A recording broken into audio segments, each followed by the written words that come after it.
Kung ang isang madilim na kalangitan na nadarama ng magiting na mandirigma sa takbo ng kapalarang sinapit ay nakatulong ko sa isang sulok ng magipot at kaarim-arim na piitan.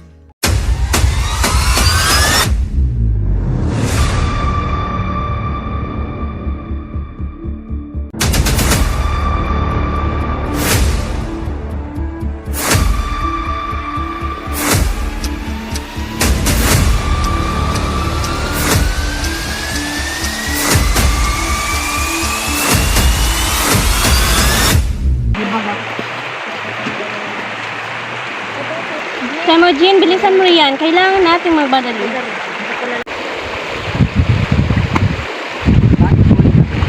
Malayo ang ating lalakbayin.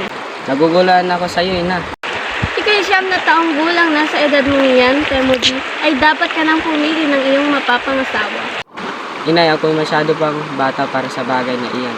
Ang kasal ay sa matatanda lamang. Abat ang batang ito, hindi naman ibig sabihin na kapag nakapili ka na ng babaeng mapapangasawa mo, ay magsasama na kayo. Ganun po ba yun, ina? Oo anak, tayo nabibilang sa tribong Virgin, kaya't ika'y pipili ng babaeng mapapangasawa sa tribong Mirit. Bakit sa tribong Mirit siya kailangan magmula, ina? Malaki ang atraso ko sa tribong iyon. Kaya sa ganitong paraan ako'y makakabawi sa kanila. Kung iyon po ang tingin niyo, tama, ina.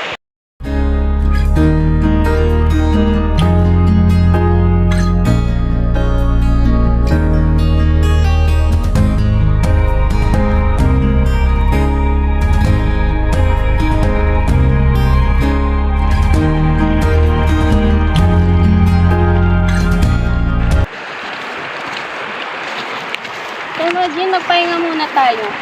Sige po, ina. Titingin lang ako sa paligid.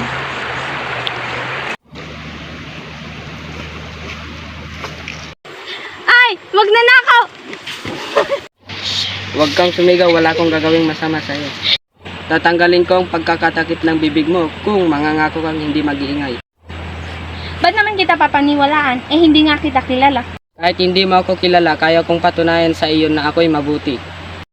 Aber, paano man papatunayan yung sinasabi mo? Sige nga. Basta di mo ako pagtatawanan sa sasabihin ko sa iyo.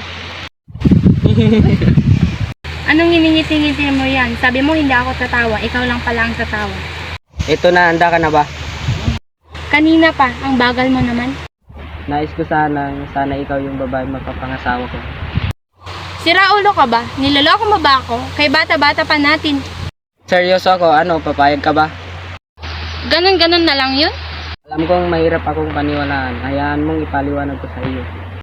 Di ko malaman kung ano ang dapat kong sabihin sa iyo. Pero sige na nga.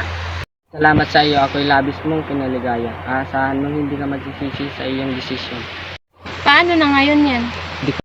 Siyempre, tuloy pa rin ang buhay natin pero darating ang panahon na tayo maninirahan sa isang bubong. Matagal pa iyon.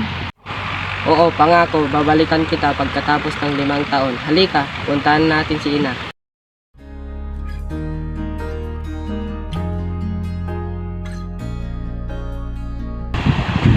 Ina!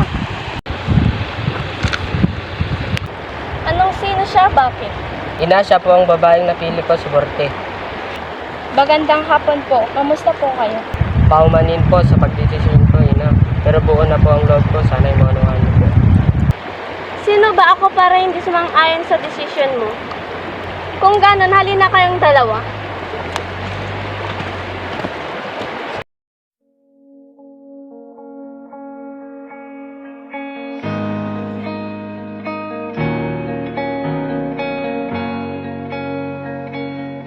Ako'y magbabalik muna sa aming tribo upang may asikasuhin lamang. Pangakong babalikan kita.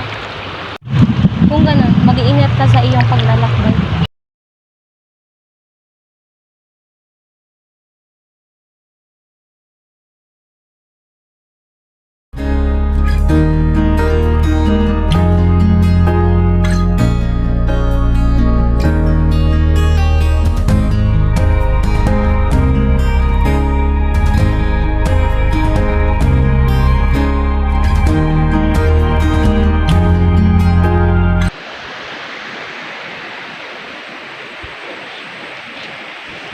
Si Temujin ba yun?